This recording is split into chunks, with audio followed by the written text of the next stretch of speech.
Hi, I'm Julia, and you're watching Weekly Wisdom, a webcast all about grief straight from the mouths of the kids and teens who are living it.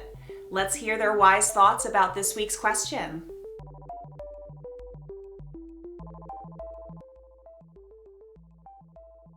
Something I wish my dad knew about me is I'm finally better at grammar and I am better at math. That I love art. I want him to know that I'm more mature than I was before, and that I all the advice that he gave me, I understand it now than I probably would have. Yeah.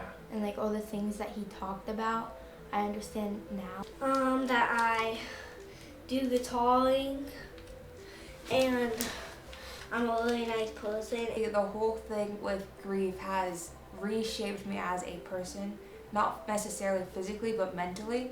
So I feel like I'm a completely different person that my dad would not be able to necessarily recognize anymore, which is kind of difficult for me to wrap my head around, that he doesn't know this version of me, but he knows the past version. Well, probably all my interests, because when I moved from Arkansas, I changed a lot. I would probably have to say that I'm doing really well at volleyball because he was always my biggest supporter, and I just think he would be happy to know that I'm doing it without him. I tell him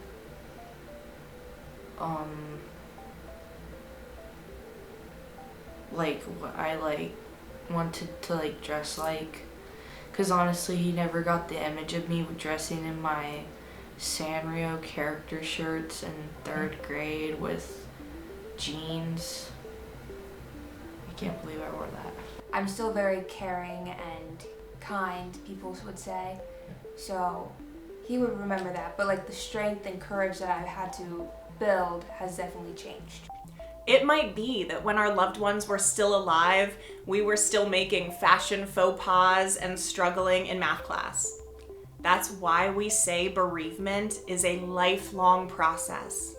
As we continue to grow and mature and find our identities, even the youngest child is aware that their loved one might not recognize who they're becoming. But the truth is, a lot of times that growth comes from surviving the loss of a loved one. And it's these moments of slowing down, turning inward, and facing that pain that allows these kids and teens to really process in a healthy way. We can't wait to hear how much more wisdom comes from these wise kids and teens. We'll see you at the next episode.